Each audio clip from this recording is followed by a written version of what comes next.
అర్పించే వెళ్ళాలి. ఆమెను చెప్పండి. సౌండ్ తక్కువ వస్తుంది, గట్టిగా గట్టిగా. మరి దేనికోసము యేసుక్రీస్తు ప్రభువారు సింహాసనాన్ని విడిచిపెట్టి, ఆకాశమును విడిచిపెట్టి, మహిమను విడిచిపెట్టి భూమి మీదకు దేవుడు ఎందుకు రావాల్సి వచ్చేటువంటి కారణం ఏంటి? మనిషి కోసం వచ్చాడంట, నీ కోసం నా కోసం వచ్చాడంట. చాలామంది అంటూ ఉంటారు, యేసుక్రీస్తు ప్రభువే వచ్చి ప్రాణం ఇవ్వాలనా? ఇంకెవరు ఇవ్వలేదు, ఎవరు ఇవ్వలేదు. ఈరోజు అనేక నమ్మకాలు ఉన్నాయి, ఈ భూమి మీద అనేక నమ్మకాలు ఉన్నాయి, వారి వారి నమ్మకాలు ఉన్నాయి. అయితే గమనించండి, ఇప్పటి వరకు మానవుల కోసము, ఒకడు ఇద్దరు కాదు, లోకములో ఉన్నటువంటి మానవులందరి కోసము బలి అయినటువంటి దేవుడు ఎక్కడైనా ఉన్నాడంటే విచారించినా కూడా ఎక్కడ దొరకడు. కానీ యేసుక్రీస్తు ప్రభు ఒక్కడే దొరుకుతాడు. ఆమెను చెప్పండి. గట్టిగా సౌండ్ తక్కువ వస్తుంది, గట్టి చెప్పాలి, గట్టి చెప్పాలా. ఎందుకు ఈ మాట చెప్తున్నానంటే, మీకు ఒక చిన్న విషయం, ఒక చిన్న ఉపమానం చెప్తున్నా, మీరు ఎన్నారో మళ్ళీ చెప్తున్నాను. ఈ విధంగా రోడ్డు వేస్తున్నారు. ఇక్కడ తార్ రోడ్డు వేస్తూ ఉన్నారు. రోడ్డుకు ముందు ఏం రోడ్డు ఉంటుంది? ఈ తార్ రోడ్డుకు ముందు మట్టి రోడ్డు ఉంటుంది. మట్టి రోడ్డు మీద ఏం చేయాలి? మెటీరియల్, ఆ యొక్క గుల్ల ఇంకా చల్ల కలిపి వేయాల్సి ఉంటుంది. అయితే గమనించండి, ఈ రోడ్డు రోలర్ తొక్కిచ్చేటువంటిది ఒకటి వస్తూ ఉంది. ఒకటి వచ్చినప్పుడు అక్కడ చీమల పుట్ట ఒకటి ఉందంట. ఏం పుట్ట? చీమల పుట్ట ఉందంట. ఈ చీమల పుట్టని ఒక వ్యక్తి చూశాడు, ఒక ఆయన చూశాడు. ఒక ఆయన చూసి, అయ్యయ్యో చాలా చీమలు ఉన్నాయి, ఇక్కడ చాలా ఉన్నాయి, వీటిని ఎలా కాపాడాలి ఈ చీమల్ని? ఇంకొక గంట లేక అరగంట ఆగితే ఆ రోడ్డు తొక్కిచ్చే రోలర్ వచ్చిందంటే మొత్తం ఏమైపోతుంది? తొక్కిచ్చేస్తుంది. మరి ఎలాగైనా ఈ చీమలను కాపాడాలి అని ఒక వ్యక్తి ఆలోచిస్తూ ఉన్నాడు. ఇప్పుడు ఆ చీమలని అక్కడి నుంచి వెళ్ళిపోండి, అక్కడ చీమలు పుట్టుంది. ఆయన వచ్చి, చీమల్లారా ఇక్కడి నుంచి వెళ్ళిపోండి అంటే వెళ్ళిపోతుంది చీమ?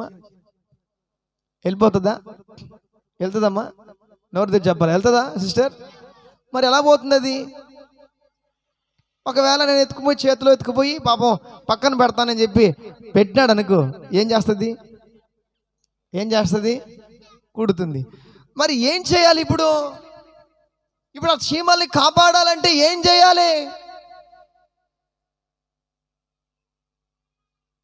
లోపల సౌండ్ రాకూడదు. ఇప్పుడు ఈ చీమల్ని కాపాడాలంటే ఆ వ్యక్తి ఏం చేయాలి? ఆ మనిషి ఏం చేయాలి? ఆ వ్యక్తి ఏం చేయాలి? ఆ మనిషి ఏం చేయాలి? చెప్పండి, ఆలోచించండి. ఆవు భాష ఎవరికి అర్థమవుతుంది? ఆవు భాష ఎవరికి అర్థమవుతుంది? ఆవుకే అర్థమవుతుంది. మేక భాష చెప్పండి, చెప్పండి గట్టిగా, హలో చెప్పండి ఒకసారిగా. మాట్లాడు నాతో, ఇంతసేపు అయిపోయింది, ఇంకొద్ది నిమిషాలే ఉంది మనకి. మేక భాష ఎవరికి అర్థమవుతుంది? మేకే అర్థమవుతుంది. ఏనుగు భాష, చెట్టు భాష, మనిషి భాష, చీమల భాష. హల్లెలూయా. ఇప్పుడు చీమలకు అందించాలంటే ఏ భాష కావాలి? చీమ భాష కావాలి. ఇప్పుడు చీమ భాష వీడు మాట్లాడగలడా? చీమలాగా వీడు మాట్లాడగలడా? మాట్లాడలేడు. హల్లెలూయా చెప్పిన సరిగా. మరి ఏం చేయాలి? వీడు చీమలు కాపాడాలంటే ఏం కావాలి? అతను చీమగా మారాలి. గట్టిగా ఒకసారి రెండు చేతులు పైకి ఒకసారి గట్టిగా, రెండు చేతులు పైకి ఒకసారి. హల్లెలూయా. అతను ఇప్పుడు మారాలి అంటే చూడండి, ఆ చీమకు అర్థమయ్యే భాషలో అతడు చెప్పాలనుకుంటే ఖచ్చితంగా అతడు ఏం కావాలి? మారిపోవాలి.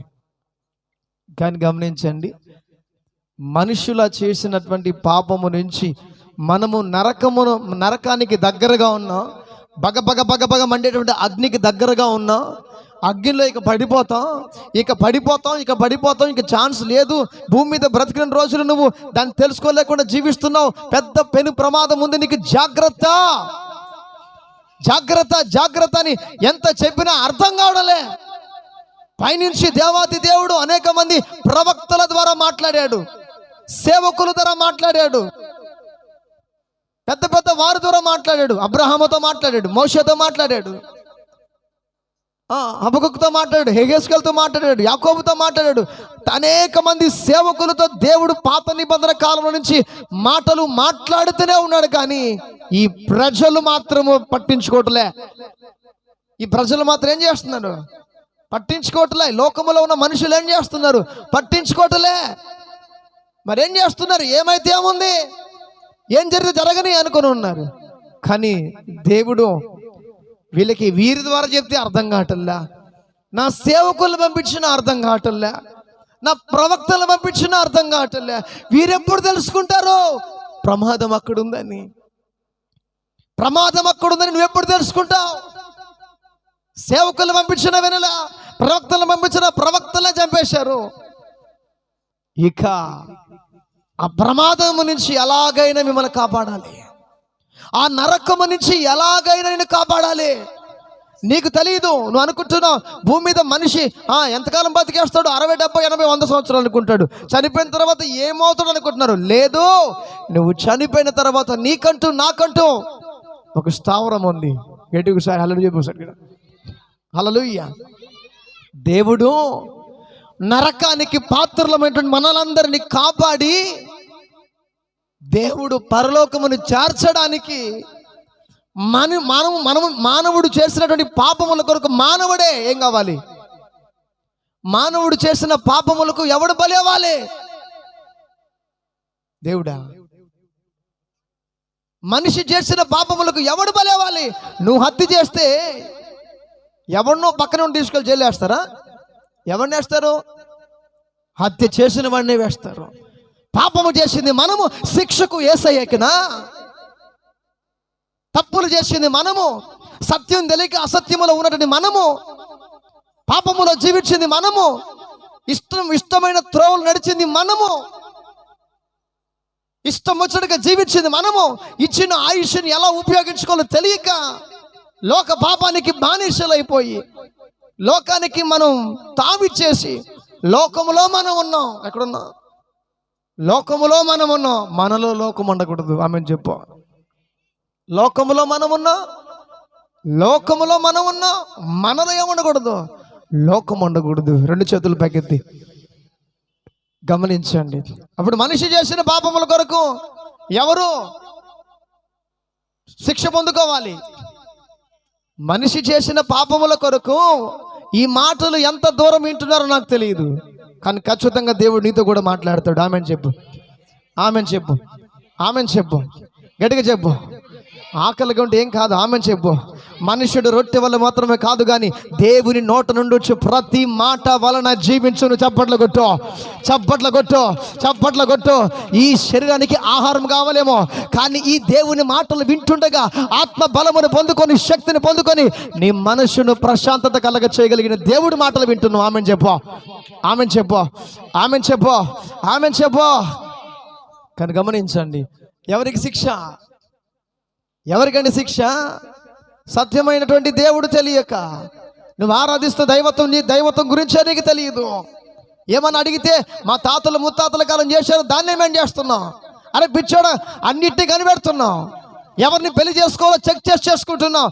ఏ అమ్మాయి బాగుంటుందని, ఏ అబ్బాయి బాగుంటాడని అన్నిటిని సరిచూసి చేసుకుంటున్నావు. ఒక మంచి డ్రెస్ కొనాలంటే బట్టల షాప్కి వెళ్ళి మంచి మంచి ఫ్యాషన్స్ చూస్తూ ఉంటాం. ఏది బాగుందో ఏది బాగోలో చూస్తూ ఉంటాం. పిల్లలకి స్కూల్ చేర్పించాలన్నా ఏ స్కూల్ బాగుంటుందో చూస్తూ ఉంటాం. అవునా కదా? వింటున్నారా? వింటున్నామన్న వాళ్ళు 2 చేతుల పైకి ఒకసారి గట్టిగా ప్రైజ్ ది లార్డ్. హల్లెలూయా.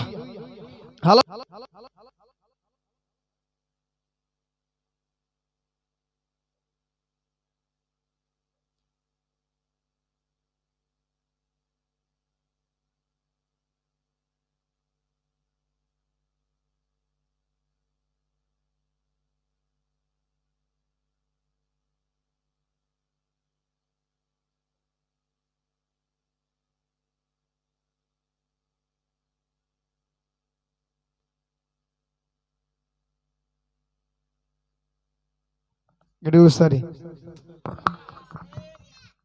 గమనించండి, నా మాటలు అర్థమవుతున్నాయా?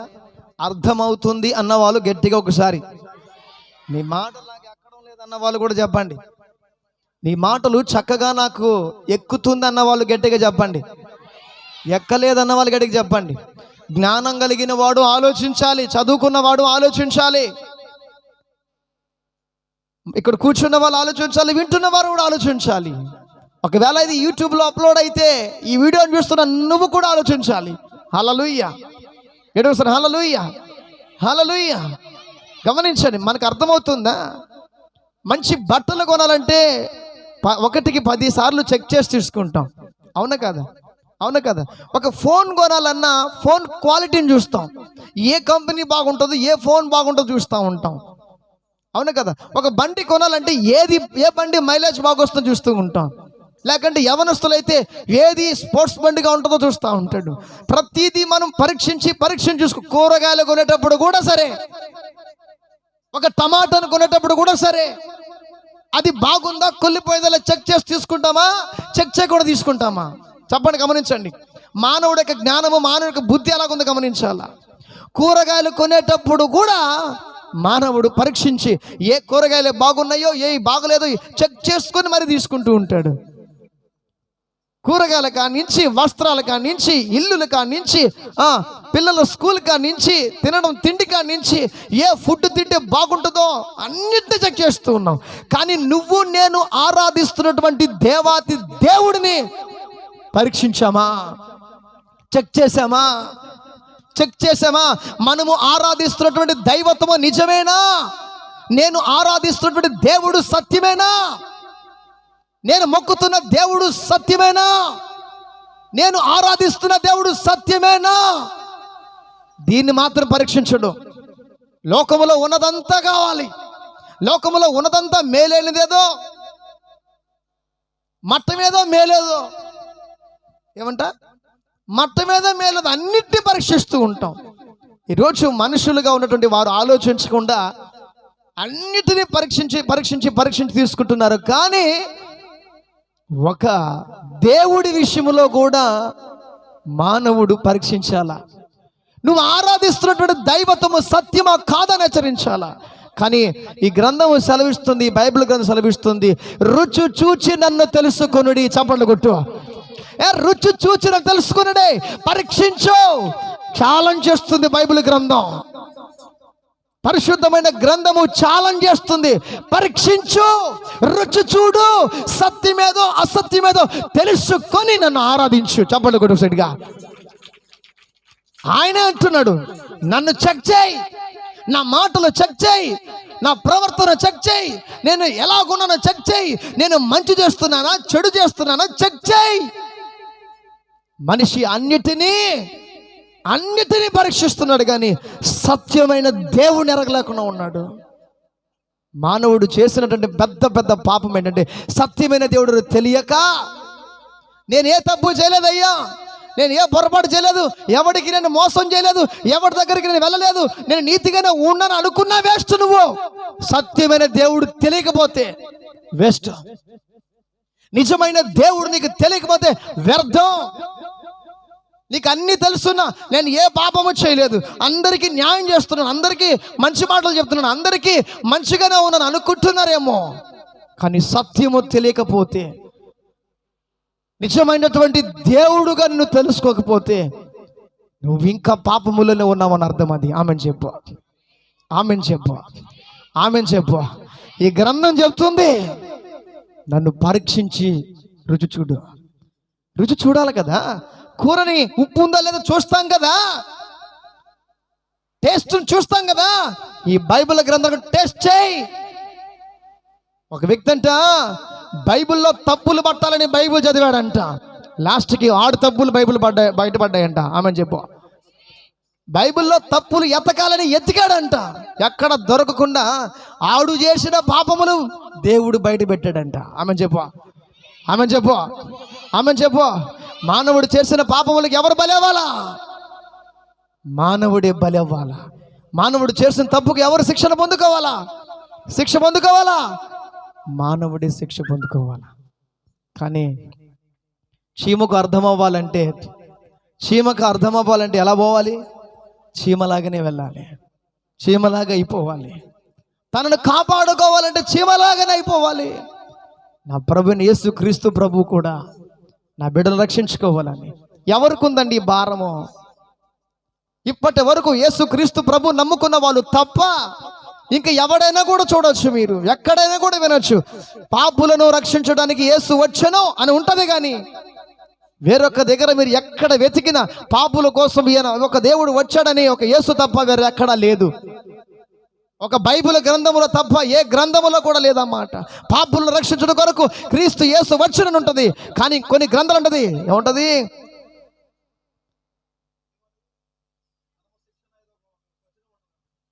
హల్లెలూయా, హల్లెలూయా, హల్లెలూయా. కానీ యేసు క్రీస్తు ప్రభు దేనికోసం వచ్చాడంటే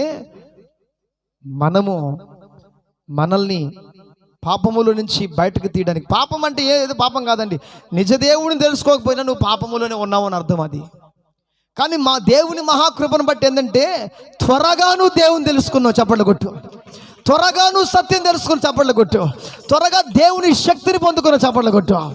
హల్లెలూయా, హల్లెలూయా. రైట్. దేనికోసం వచ్చాడైనా? మానవుడుగా ఉన్న వాడికి అర్థం అవ్వాలంటే దేవుడు మానవుడుగానే రావాలా? మానవుడికి బుద్ధి చెప్పాలంటే దేవుడిగా వస్తే శిక్ష పొందుకోవాలా? హల్లెలూయా, హల్లెలూయా. ఒక వ్యక్తి గుర్రం మీద పోతున్నాడంట. ఎక్కడ పోతున్నాడు? గుర్రం మీద పోతున్నాడు. ఆ గుర్రానికి కళ్ళెం పోయిందంట. కళ్ళెం అంటే ఏంది? గుర్రానికి కన్నులకి ఏం కడతారు? గంతలా ఏంటది? ఇవి కడతారు అనమాట. అదే కళ్ళెంలా కడతారు. ఎందుకు కడతారు బ్రదర్? అది ఎందుకంటే ఇది కానీ ఈ చూపు ఉండడానికి నేరుగా ఉండాలంట. దేనికి? గుర్రానికి చూపు నేరుగా ఉండాలంట. ఎలా ఉండాలంట సిస్టర్? నేరుగా ఉండాలంట. ఒకడు గుర్రం మీద పోతూ ఉంటే ఆ కళ్ళాన్ని పెరిగి పడేశాడండి. పోతుంటే కాలుతో అలా దన్నేశాడండి. గుర్రం 40 స్పీడ్లో పోతున్న గుర్రము 100 స్పీడ్ పోతుంది. ఇప్పుడు ఎటు పోతుందో అర్థం కావట్లేదు. ఇప్పుడు ఈ గంతలు పెరిగేశాడు, దాన్ని చూపు ఎట్టబోతుందంటే ఇటు దారి బాగుంది, ఇటు పరిగిస్తుంది. ఇదేదో ములక్కరిచాడు, ఇటు పరిగిస్తుంది. ఇటు పోవాలంటే ఇటు పోతుంది, ఇటు పోవాలంటే ఇటు పోతుంది. దానికి ఇష్టం మునుడు పోతుంది. గుర్రం మీద ఎవరున్నారు?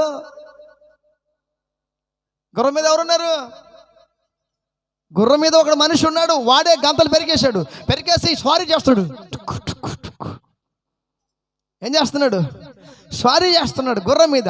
ఎప్పుడైతే ఈ గంతలు పెరికేశాడో ఇక చూసుకో అది ఎంత స్పీడ్ పోతుందంటే అంత స్పీడ్ పోతుంది. 2 చేతులు పైకెత్తి గట్టిగా, 2 చేతులు పైకెత్తి గట్టిగా, 2 చేతులు పైకెత్తి గట్టిగా ఒకసారి పైకిస్తూ ఉంది.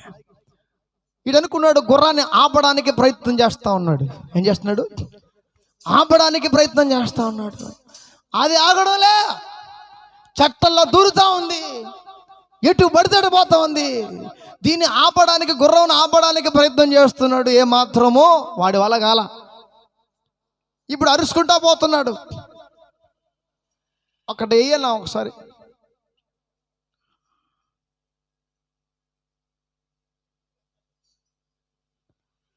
కన్నుల మీద పడతాయి అట్లే. సత్యం తెలియకపోతే కన్నులే నిద్రే వస్తుంది ఫస్ట్. అంటే యేసయ్య మాటలు అంతగా చల్లగా ఉన్నాయి, నిద్ర వస్తుంది నీకు. హల్లెలూయా. ఎక్కడ పోతున్నాడు గుర్రం మీద? వాడు ఎటు పోతున్నాడు అర్థం కావట్లేదు. ఇష్టం వచ్చడికి తీసుకెళ్ళిపోతుంది. అది వీడికి భయం వచ్చేస్తుంది. లాస్ట్కి అడవిలోకి వెళ్ళిపోతా ఉంది. అరిచేస్తున్నాడు. కొంతసేపు ఉంటే అడవిలోకి వెళ్ళిపోతుంది. హెల్ప్, హెల్ప్, ప్లీజ్ హెల్ప్, సాయం చేయండి, ఎవరైనా కాపాడండి అని అంటూ ఉన్నాడు. అటుగా వెళ్తున్నటువంటి బైక్లో ఒక ఆయన వెళ్తున్నాడంట. ఆ వ్యక్తి ఎవరంటే లాయర్ అంట. ఎవరు? లాయరు బైక్ మీద వెళ్తున్నాడంట. బైక్ మీద వెళ్తుంటే వీడు అరిచేది అతను అన్నాడు, ప్లీజ్ సహాయం చేయండి బ్రదర్, సహాయం చేయండి ప్లీజ్, హలో హెల్ప్ మీ అన్నాడు. వస్తున్నాడు. ఆ బైక్లో వెళ్తున్న లాయర్ చూసి, అయ్యో వీడు ప్రమాదంలో ఉన్నాడు, ఎలాగైనా విన్ని కాపాడాలని చెప్పి ఎంతో కొంత కష్టపడి అంత ఎంత రిస్క్ చేసి పాపం ఆ వ్యక్తిని కాపాడాడు. ఆ వ్యక్తిని కాపాడి, అరే బాబు ఇలాంటి పిచ్చి పనులు ఇంకోసారి చేయొద్దునైనా, జాగ్రత్తగా ఇంటికి వెళ్ళి బాబు, ఇలాంటి గుర్రం మీద ఎప్పుడు కూడా నువ్వు ప్రయాణం చేయాలంటే గుర్రం కళ్ళకి ఏం చేయాలి, గంతలు ఆ యొక్క కళ్ళెమును కట్టి నువ్వు తీసుకుని వెళ్ళాలి, అంతేగాని నీ ఇష్టం వచ్చి నడిపావు అనుకో, లాస్ట్కి నువ్వు కనబడవు, లాస్ట్ ఏమవుతావు, చచ్చిపోతావు, జాగ్రత్త అని చెప్పేసాను అన్నాడు. మంచిగా చెప్పాడు. థ్యాంక్ యూ సార్, నన్ను కాపాడారు, నా ప్రాణాలని కాపాడారు, థ్యాంక్ యూ సార్ అన్నాడు. వెళ్ళిపోయాడు. కాపాడింది ఎవరు? ఏం చెప్పాడు లాయర్? ఏం చెప్పాడు? బాబు ఇలాంటి పిచ్చి పనులు చేయొద్దు, తోక పనులు చేయొద్దు, పాపము చేయొద్దు, ఇష్టం వచ్చినగా తిరగొద్దు, ఒళ్ళును అదుపులో పెట్టుకో, ఈ దేహాన్ని అదుపులో పెట్టుకో అని అన్నాడు. సరే సార్, థ్యాంక్ యూ సార్, మీరు మంచి మాట చెప్పారు, థ్యాంక్ యూ సార్ అని అన్నాడు. నా మాటలు వింటున్న వారు గట్టిగా ఒకసారి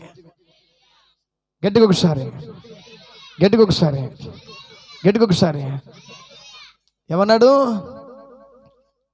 జాగ్రత్తగా ఉండి లైఫ్ని కాపాడుకోని అన్నాడు. ఈడి గుమ్మునున్నాడా? ఇంకొక దగ్గరికి వెళ్ళాడు, ఎక్కడో గొడవ వేశాడు. గొడవ వేయంగానే అక్కడ కత్తి తీసుకుని ఒకటి పొడి చేశాడు.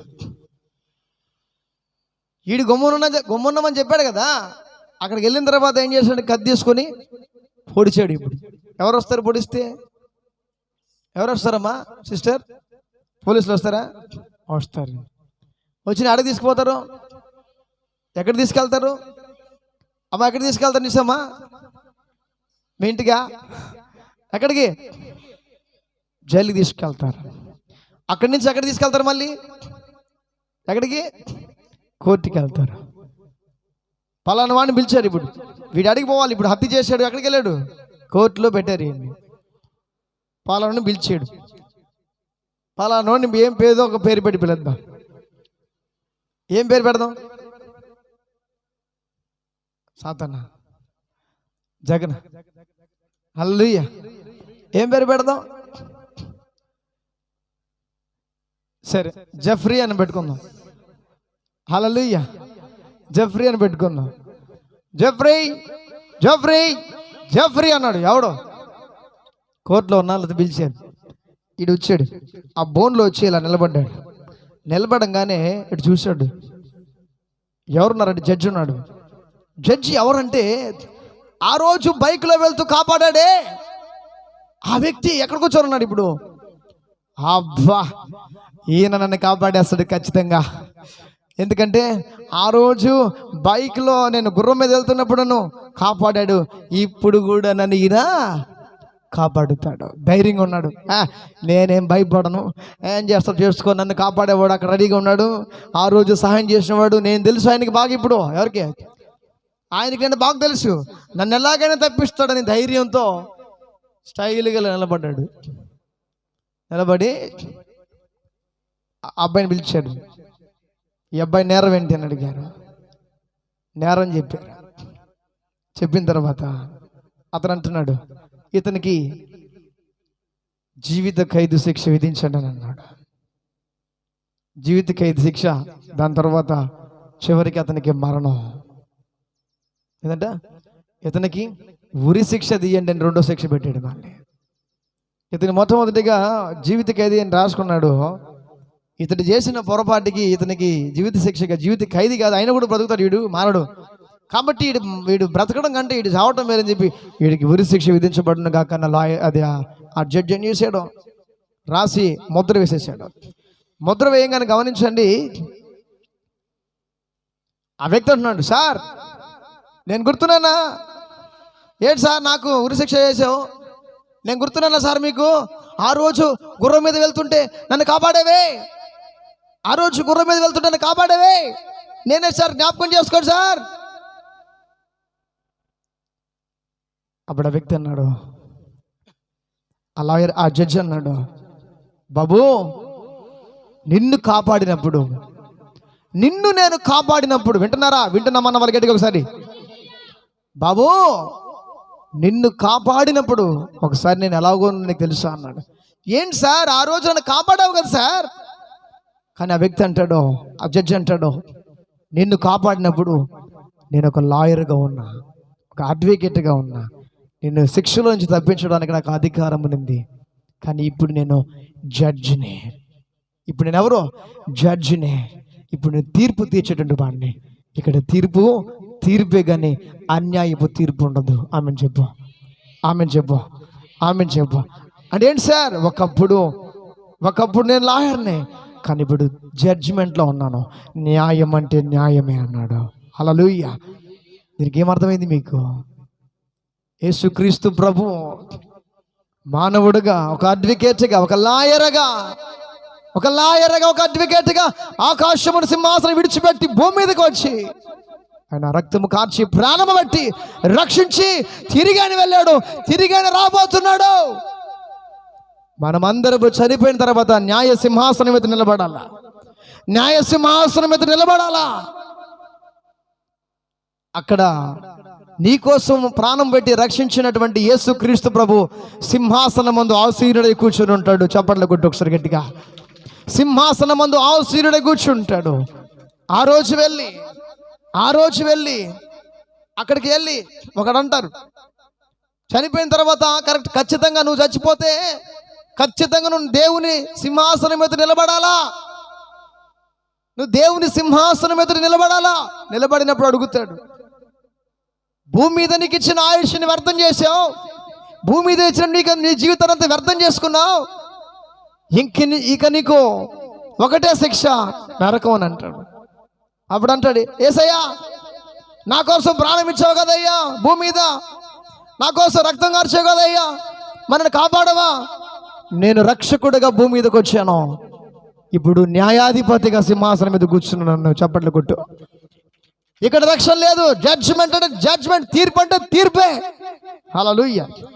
కానీ ఒకటి చెప్తున్నాను, యేసుక్రీస్తు ప్రభు ఒకటి పాపాలని రక్షించడం కోసమే కాదు. అమ్మా అందరేనండి, చివరిగా ఈ మాట చెప్పిన ముగించబోతున్నాను. పాపాలను రక్షించడం కోసం మాత్రమే కాదు యేసుక్రీస్తు ప్రభు ప్రాణం పెట్టింది, నీ రోగములను కూడా దేవుడు కొట్టిపడేస్తాడు. ఆమెను చెప్పు. నీ వ్యాధులను కూడా సిలువలో వేలాడదీసేస్తాడు. హలో, నీ మీద వ్యాధి ఏలుబడి చేయకూడదు. ఒక వ్యాధి వచ్చిందా, రోగం వచ్చిందని ఒకటే చెప్పాలా, ఈ వ్యాధి కొరకు కూడా యేసయ్య సిలువలో కొట్టి పడేస్తాడు. చెప్పండి కొట్టు. ఆమెను చెప్పు. నీకున్న బలహీనతను బట్టి కూడా యేసయ్య సిలువలో ఆల్రెడీ దాన్ని ఫినిష్ చేశాడు. ఒకవేళ గమనించండి, ఆది కాండములో ఆదాము అవ్వలు చేసిన పాపము నిమిత్తమై దేవుడు ఒక శాపం పెట్టాడు. ఏ శాపం అది? ఆదాముకు ఒక శాపం పెట్టాడు, హవ్వకు ఒక శాపం పెట్టాడు. వాళ్ళు చేసిన తప్పుకి మొదటి ఆదాముకి ఏం చెప్పాడంటే, బ్రతికిన దినాలు నువ్వు కష్టపడే తినాలిరా బాబు. స్త్రీకి ఏం పెట్టాడు? నువ్వు బిడ్డను గర్భవతి అవుతావు, బిడ్డను కన్నప్పుడల్లా ప్రసవ వేదన పడతావు అన్నాడు. అవునా కదా? ఇప్పుడు వారి మీద ఏమొచ్చింది? పాపం వచ్చింది, శాపము వచ్చింది. గమనించండి. ఏమొచ్చింది? పాపం వచ్చింది, శాపము వచ్చింది. అయితే ఇప్పుడు ఈ శాపాన్ని యేసయ్య సిలువలో కొట్టాడా లేదా? కొట్టలేదా? ఒకసారి గలతీయులకు రాసిన పత్రిక తీయండి, మీకు డౌట్ క్లియర్ చేస్తాను.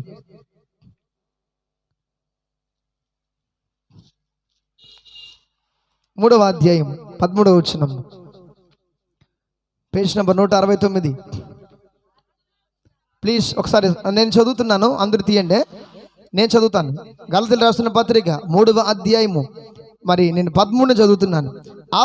ఆత్మను గూర్చిన వాగ్దానము విశ్వాసము వలన మనకు లభించినట్లు అబ్రహాము పొందిన ఆశీర్వచనము క్రీస్తు యేసు ద్వారా అన్యజనులకు కలుగుటకై క్రీస్తు, చదవండి అక్కడి నుంచి, క్రీస్తు అందరూ చెప్పండి, క్రీస్తు చెప్పండి గట్టిగా, క్రీస్తు. శబ్దం తక్కువ వస్తుంది. క్రీస్తు.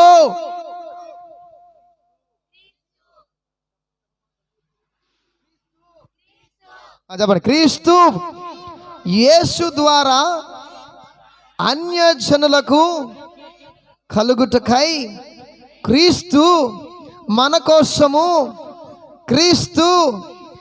కోసము శాపమై మనలను ధర్మశాస్త్రము యొక్క శాపము నుండి విమోచించెను.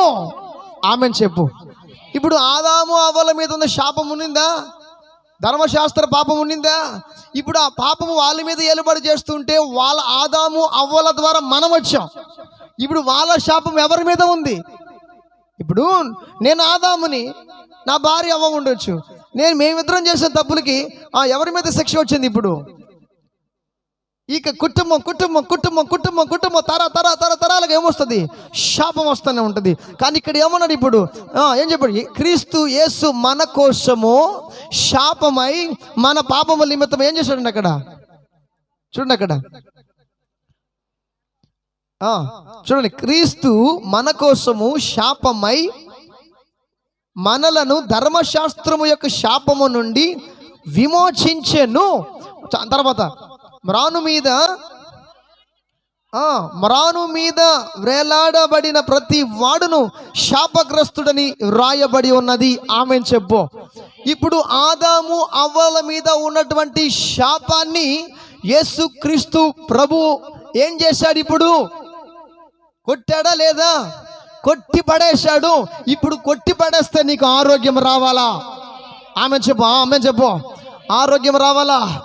ఏదైతే నువ్వు పోగొట్టుకున్నావో అది నీ దగ్గరికి రావాలా? ఏ జాబ్ అయితే పోగొట్టుకున్నది నీ ఎత్తుకుంటూ రావాలా? ఏ ఊర్లో నువ్వు శాపగ్రస్తులై ఉన్నావో అదే ఊర్లో సాక్షిగా నిలబడాలా? యేసుక్రీస్తు ప్రభు సిలువలో ఎందుకు బలి అయ్యాడంటే నీకు ఏదైతే నీ జీవితంలో నువ్వు పోగొట్టుకున్నావో వాటన్నిటిని ఇవ్వటానికి దేవుడిని తీసుకొచ్చాడు ఇక్కడికి. ఆమెను చెప్పు. ఆమెను చెప్పు. ఆమెను చెప్పు. ఆమెను చెప్పు. ఇప్పుడు నీ మీద శాపం ఉందా? నీ మీద శాపం ఉందా? ఇప్పుడు పాపం ఉందా? ఏం చేసి పాపం ఎలా పోయింది? ఇప్పుడు ఎలా పోయింది? ఆ యేసుక్రీస్తు ప్రభు శాపాన్ని కొట్టి పడేశాడు. చెప్పలు కొట్టు, గట్టిగా చెప్పలు కొట్టు సార్ గట్టిగా. యేసుక్రీస్తు ప్రభు ఏం చేశాడు? శాపమును కొట్టి పడేశాడు. వ్యాధి కానీ, రోగము కానీ, కుటుంబ సమస్యలు కానీ, ఇబ్బందులు కానీ ఏది వచ్చినా నువ్వు గుర్తుపెట్టుకోవాలా, నేను చేసిన పాపమునకు ఆల్రెడీగా వెల చెల్లించేశాడు ఆయన. ఆమె చెప్పు. ఆమెను చెప్పు. ఒకవేళ నువ్వు పొరపాటు చేసి ఉండొచ్చు, ఒకవేళ నువ్వు తప్పే చేసి ఉండొచ్చు, ఒకవేళ పాపములోనే ఇరుక్కుని ఉండొచ్చు, ఒకవేళ పాపములోంచి బయట పడలేక అల్లాడిపోతూ ఉండొచ్చు. అయ్యో నేను దేవుని నమ్ముకొని కూడా పాపం చేశానే, అయ్యో దేవుని నమ్ముకొని కూడా నేను పాపములో మునిగిపోయానే అనుకొని ఒకవేళ నువ్వు బాధపడుతూ ఉంటే సైతాన్ వచ్చి మాట్లాడుతూ ఉంటాడు. నువ్వు ఇన్ని రోజు దేవుని నమ్ముకున్నావు కదా, ఇన్ని రోజు దేవుని నమ్ముకున్నావు కదా, ఎంత బాగా ఆరాధన చేసేదానివి, ఎంత బాగా ప్రార్థన చేసేదానివి, ఎంత బాగా దేవుళ్ళు ఉన్నదానివి, అయితే నువ్వు ఇప్పుడు పాపము చేసేసావు. ఏం చేసేసావు? ఇప్పుడు పాపం చేసేసావు. నిన్ను పాపములో ఇంక నువ్వు ఇంత పాపం చేస్తున్నా నీవు ప్రార్థన చేయగలవా? ఎవరంటారు ఈ మాట? ఏమంటాడు వచ్చినది? ఇంత ఒకప్పుడు బాగానే ఆరాధించి తప్పు చేసి మళ్ళీ నువ్వు ఆరాధన చేస్తావా? ఆరాధన చేసే హక్కు నీకు లేదని వాడు అంటాడు. అప్పుడు నువ్వు అన్నాలు పడతావు. రేయ్, ఆల్రెడీగా చేసేసిన పాపముల కోసము నా యేసుక్రీస్తు ప్రభు ఆల్రెడీగా వెల చెల్లించాడు. చెప్పండి కొట్టు, చెప్పండి కొట్టు. ఏం చేస్తాడు? ఆల్రెడీగా వెల చెల్లించాడు, ఆల్రెడీగా వెల చెల్లించేసాడు. కానీ చివరికి ఒక మాట చెప్తున్నాను, నీ మీద శాపము లేదు, పాపము లేదు. వివాహము కావచ్చు, ఉద్యోగం కావచ్చు, పిల్లల విషయంలో కావచ్చు, నీవు ఒకవేళ నువ్వు శాపగ్రస్తుడుగా అనుకుంటే ఒకటి చెప్పాలా, నీకు ఇది కలగా, ఈ బల్బ్ వెలగాల, ఇది మైండ్ సెట్లోకి రావాలి. ఇప్పుడు నీకు పిల్లలు లేరనుకో, చాలామంది అంటారు సిస్టర్ జెనెటిక్ ప్రాబ్లంలో ఏమన్నారు డాక్టర్స్? మేనరికమా అంటే ఏంటి? అదే మేనరికం అన్నప్పుడు అదొక వంశపారంగా వస్తే శాపము. సో యేసుక్రీస్తు ప్రభు ఇప్పుడు నీకు ఇది ఎప్పుడైతే నీకు తెలుస్తుందో ఆల్రెడీగా నీకున్న వ్యాధి పగలగొట్టబడుతుంది. ఆమెను చెప్పు.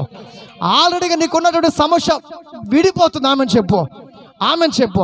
అది ఏ సమస్యను కూడా కావచ్చు, క్రీస్తు యేసు ప్రభు ఆ శాపాన్ని ఏం చేశాడు? కొట్టేశాడు. ఆమెను చెప్పు. ఆమెను చెప్పు. ఇన్ని రోజులుగా నీకు వివాహ కార్యక్రమం జరగకుండా ఒకవేళ సైతాన్ అనేక విధాలుగా బ్లాక్ చేసి ఉండొచ్చు. దీని కొరకు కూడా యేసుక్రీస్తు ప్రభు వెల చెల్లించాడు. ఆమెను చెప్పు. దీని కొరకు కూడా యేసుక్రీస్తు ప్రభు వెల చెల్లించాడు. ఆమెను చెప్పు. ఉద్యోగ విషయంలో కావచ్చు, కుటుంబ విషయంలో కావచ్చు, బిడ్డల విషయంలో, గర్భఫల విషయంలో కావచ్చు, ఒకవేళ ఏ పాపము చేశానో నాకు ఇంకా పిల్లలు కలగలేదు. ఏ పాపము చేశారో మా ఇంట్లో వాళ్ళు, నాకు ఇంకా వివాహం కాలేదు. ఏ పాపం జరిగిందో, ఏ రోషమో, ఏ కోపమో, ఏ శాపమో మా కుటుంబం మీద ఇంతగా ఎలుబడి చేస్తుంది. ఒకవేళ నీకు అనిపిస్తూ ఉంటే ఈ మాటలను గుర్తుపెట్టుకోవాలి. ఒకటే, నా మీద శాపం లేదు. చెప్పు, గడి చెప్పు. నా మీద శాపం లేదు, నా మీద పాపము లేదు, ఏ శాపము నా మీద లేదు. ఎందుకంటే సాతానా, చెప్పు, సాతానా, ఇప్పటి వరకు నన్ను శోధించావు, నాకు పాపం ఉందని, శాపం ఉందని మాటి మాటికి నన్ను ప్రేరేపించావు. ఇక నాకు శాపము లేదు. చెప్పు, నాకు శాపము లేదు, శాపము లేదు. యేసుక్రీస్తు ప్రభు ఆల్రెడీగా నా శాపాన్ని సిలువలో విరగొట్టేశాడు. ఇప్పుడు నేను ఎవరు అంటే, ఆదాము అవ్వల మీద ఉన్న శాపాన్ని తీసేసినప్పుడు ఆదాము అవ్వల మీద ఆరంభములో ఉన్న ఆశీర్వాదము తిరిగి మళ్ళీ వస్తుందా రాదా? శాపం పోయి ఏం రావాలా? ఆశీర్వాదం పోతే ఏం రావాలా? బాగినండి. ఆశీర్వాదం పోతే ఏం వస్తుంది? ఆశీర్వాదం మన నుంచి దూరం అయిపోయిందంటే ఏమొచ్చి కూర్చుంటుంది? శాపం వచ్చి కూర్చుంటుంది. ఇప్పుడు ఆశీర్వాదం వచ్చి నీ మీద కూర్చుంటే ఏం పోతుంది? బయట ఏం పోతుంది? ఇప్పుడు నీ తల మీద ఏముంది? ఏముంది? ఇప్పుడు శాపం ఏమైంది? ఎవరు విరగొట్టాడో? యేసుక్రీస్తు విరగొట్టాడు. ఆమెను చెప్పు. ఎవరు విరగొట్టాడో? యేసుక్రీస్తు ప్రభు శాపాన్ని విరగొట్టాడు. హల్లెలూయా. నేను ఇంకా పాపిని, నేను ఇంకా శాపంలో ఉన్నా, నేను అయిపోతున్నా, నా జీవితం ఇట్లా అయిపోయింది, నా బ్రతుకు ఇలా అయిపోయింది. అది సైతానుడు నీ దగ్గరకు వచ్చి నీ చెవులో ఊదుతున్న బోరాది. ఈరోజు నువ్వు తెలుసుకోవాల్సింది ఒకటే, నేను తప్పు చేస్తున్నా, నేను పాపము చేస్తున్నా, నేను పరిశుద్ధుని. ఆమెను చెప్పు. ఎప్పుడు పరిశుద్ధులు అవుతావు తెలుసా? నీ పాపమును ఒప్పుకొని విడిచిపెట్టినప్పుడు నువ్వు పరిశుద్ధత కలిగి ఉంటావు. పాపాన్ని చేసిన తర్వాత కూడా పాపం నన్ను దేవుడు క్షమిస్తాడు కుదరదు. చేసిన పాపాన్ని ఒప్పుకొని విడిచిపెట్టాలా. ఆమెను చెప్పు. గమనించండి. ఇప్పుడు నీ మీద శాపం ఉందా? ఇప్పుడు నీ మీద ఏముండకూడదు? నీకు ఇప్పుడు శూన్యం చేస్తారు, అంటే అదే మంత్రక్రియలు చేసి పెడతారు, నీకు చాతబడి చేసేస్తారమ్మా. ఇప్పుడు చాతబడికి నీకు పని చేస్తుంది అంటున్నా. పని చేస్తుందా? ఎందుకు పని చేయదు? నీ తల మీద ఏముంది? గట్టి చెప్పు. నీ తల మీద ఏముంది సిస్టర్? ఏముంది? ఆశీర్వాదం ఉంది. ఇప్పుడు ఆశీర్వాదం వచ్చినప్పుడు ఎలా నడిపిస్తుంది? నిన్ను ఎలా నడిపిస్తుంది? మంచి బాటలు నడిపిస్తుందా? ముళ్ళ కంచి బాటలు నడిపిస్తుందా? ఎలా నడిపిస్తుంది? మంచి బాటలు నడిపిస్తుంది. ఒకప్పుడు ముళ్ళ కంచి బాటలు నడిచిన వారమే మనం అందరం.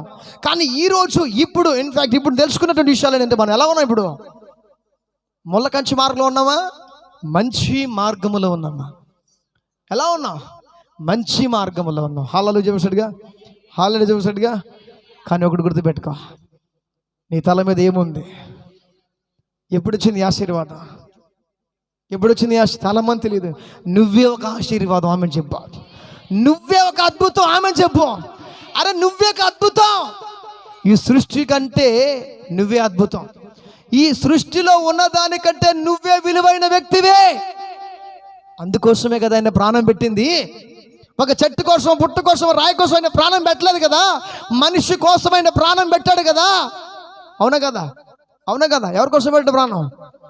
ఆయన చెట్టు కోసం పెట్టాడు, ఆయన పుట్టు కోసం పెట్టాడా? లోకం కోసం పెట్టాడా? ఎవరి కోసం పెట్టాడు ప్రాణం? నీకోసం, నా కోసం పెట్టాడు. అంటే ఏంటి? భూమి మీద ఎక్కువ వాల్యూ కలిగినది ఏదైనా ఉందిరా అంటే మనమే. అది ఆమెను చెప్పు. దేవుడు ఆకాశం నుంచి భూమి కిందకు చూసినప్పుడు ఈ భూమిలో విలువ కలిగినది బంగారా, వెండ, డబ్బా, ఆస్త, పొలమా, ఇంకేదైనా అని దేవుడిగా చూస్తే ఏది దేవుని కనబడదు. బంగారు దేవుడు కనబడదు. నువ్వే నా బంగారు అంటాడు ఆయన. నువ్వే నా బంగారు అంటాడు ఆయన. నువ్వే నా గోల్డ్ అంటాడు ఆయన. అరే భూమి మీద నాకు ఏది ఇష్టం లేదు, నువ్వంటే నాకు ఇష్టం. ఆమె చెప్పు. భూమి మీద నాకు భూమి మీద నాకు ఈ చెట్టు అంటే ఇష్టం, అది నాకు అలా నచ్చదు, నాకు కావాల్సింది నువ్వంటే నాకు చచ్చి నీకో చచ్చిపోతానంటాడు. చచ్చిపోయాడు ఆయన. ఆమె చెప్పు, చచ్చిపోయాడు ఆయన నీకోసం. నేను ప్రాణమని ఇచ్చేశాడు ఆయన. ప్రాణమూర్తి, త్యాగమూర్తి. హల్లెలూయా. ఆయన ఎంత గొప్ప దేవుడు ఆయన, యేసుక్రీస్తు ప్రభు. ఈరోజు కూర్చొని వెళ్ళిపోయేది కాదు. 2 మాటలు చెప్పి ముగిచేస్తున్నాను. 2 మాటలు గుర్తుపెట్టుకో. 1, నేడు నీవు నాతో కూడా పరదేశంలో ఉందని దొంగతో అన్నాడు. యేసుక్రీస్తు ప్రభు ఎన్ని సంవత్సరాలు సువార్త సేవ చేశాడు? 3.5 సంవత్సరం. యేసుక్రీస్తు ప్రభు ఇది చాలా ఇంపార్టెంట్, ఇది చాలా ఇంపార్టెంట్. మీరు రాసుకోవచ్చు, వినండి, చక్కగా వినండి. యేసుక్రీస్తు ప్రభు 33.5 సంవత్సరం బ్రతికాడు, కానీ ఆయన సేవ చేసింది 3.5 సంవత్సరమే. 3.5 సంవత్సరంలో ఆయన అనేక వేల మందికి సువార్త ప్రకటించాడు. లక్షల మందికి వ్యాధులు, స్వస్థతలు కలిగాయి. అయితే గమనించండి, సిలువలో వేలాడుతున్నప్పుడు, దానికి సిలువలో వేలాడక ముందు ఆయన శిష్యులు ఉన్నారా? అనేక సార్లు బోల్తా కొట్టారు. పేతురు ప్రాణం ఇస్తానన్నాడు. లాస్ట్కి నువ్వెవరో నాకు తెలియదు అన్నాడు పేతురు. అన్నాడా లేదా? అన్నాడా? రైట్. యూదా ఇస్కరియోతు కూడానే ఉన్నాడు. యూదా ఇస్కరియోతు ఎప్పుడు దాకా ఉన్నాడు? యేసుక్రీస్తు ప్రభుతో పాటు 3.5 సంవత్సరం యూదా ఇస్కరియోతు ఉన్నాడు. ఎవరు చెప్పండి? యేసుక్రీస్తు ప్రభుని పట్టించింది ఎవరు పట్టించింది? యూదా ఇస్కరియోతు పట్టించాడు. యూదా ఇస్కరియోతు యేసు ప్రభుతో ఎన్ని రోజులు ఉన్నాడు? 3.5 సంవత్సరం ఉన్నాడు. మారాడా? మార్పు చెందాడా? ఇదే కొత్త పాయింట్. ఆమెను చెప్తున్నా, వస్తుంది ఇంకా. యేసుక్రీస్తుతో పాటు యూదా ఇస్కరియోతు ఎన్ని సంవత్సరాలు ఉన్నాడు? 3.5 సంవత్సరము యేసు ప్రభుతో పాటు సేవ చేశాడు. కానీ మారాడా? మారలా.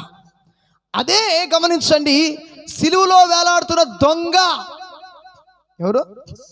సిలువలో వేలాడుతున్న దొంగ యేసు ప్రభుతో పాటు ఎంతసేపు ఉన్నాడు? 3 గంటల సేపు మాత్రమే ఉన్నాడు. యూదా ఇస్కరియోతు ఎన్ని సంవత్సరాలు ఉన్నాడు? 3.5 సంవత్సరం ఉన్నాడు. కానీ దొంగ యేసు ప్రభుతో పాటు ఎంతసేపు ఉన్నాడు? 3 గంటల సేపు మాత్రమే ఉన్నాడు. 3.5 సంవత్సరం ఉన్నటువంటి యూదా ఇస్కరియోతు మారలేదు. 3 గంటల సేపు యేసు ప్రభుతో ఉన్నటువంటి ఈ దొంగ మార్పు చెంది పరలోకానికి వెళ్ళిపోయాడు. చప్పట్లు కొట్టు. హల్లెలూయా.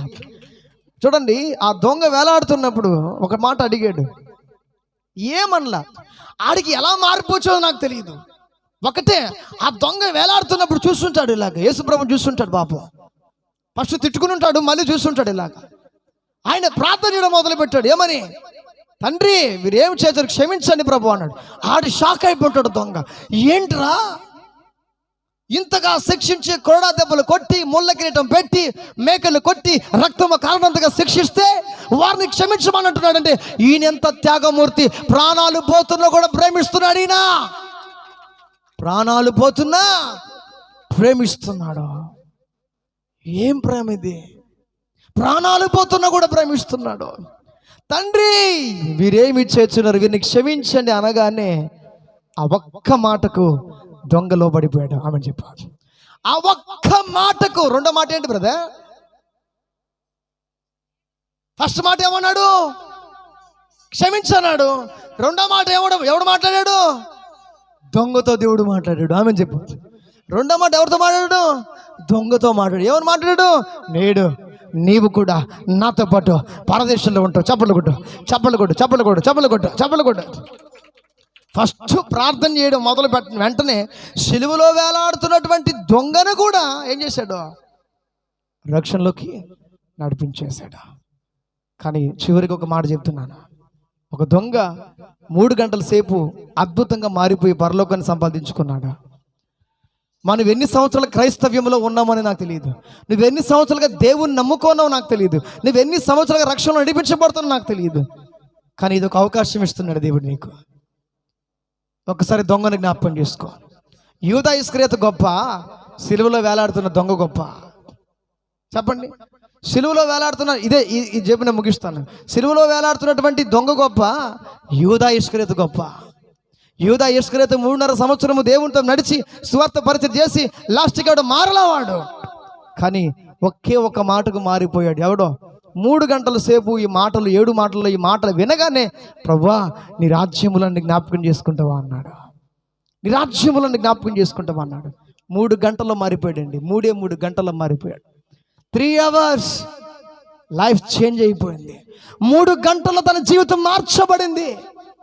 ఈరోజు నువ్వు ఎన్ని రోజులుగా, ఎన్ని నెలలుగా, ఎన్ని సంవత్సరాలుగా నువ్వు మందిరానికి వస్తున్నావు, ఇంకా మారలా, ఇంకా మార్పు చెందలా, ఇంకా మార్పు చెందలా. ఆశీర్వాదకారం జరగాలండి ఎలా జరుగుతాయి? కానీ ప్రభు అంటున్నాడు, నీ పాపములు ఒప్పుకొని పరిశుద్ధంగా తీర్చబడి నా కొరకు, నా పాపముల కొరకు నేను శాపంగా ఉండవలసిన వాడిని నా యేసు శాపం అయ్యాడు. నా మీద పాపము లేదు, శాపము లేదు. ఈ రోజు నుంచి పవిత్రుడిగా ఉంటాను. ఈ రోజు పరిశుద్ధునిగా జీవిస్తాను. ఈ రోజు నుంచి రక్షకుడిని యేసుక్రీస్తు ప్రభుకి సాక్షిగా జీవిస్తాను. ఆ ఆలోచన, ఆ తలంపు నీకుంటే లేచి నిలబడు. నీ కొరకు నేను ప్రార్థన చేస్తాను. లేచి నిలబడి నీ కొరకు నేను ప్రార్థన చేస్తాను. లేచి నిలబడి నీ కొరకు నేను ప్రార్థన చేస్తాను. చివరిగా ప్రార్థన చేసుకుందాం. అందరూ కూడా ముందుకు రండి. దయచేసి జ్ఞాపకం చేసుకోండి బ్రదర్స్. ఎన్ని రోజులుగా నువ్వు ఎలాగున్నావు?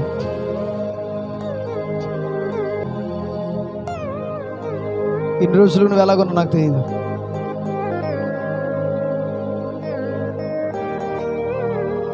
కట్ చేశాను, లైవ్ కట్ చేయండి.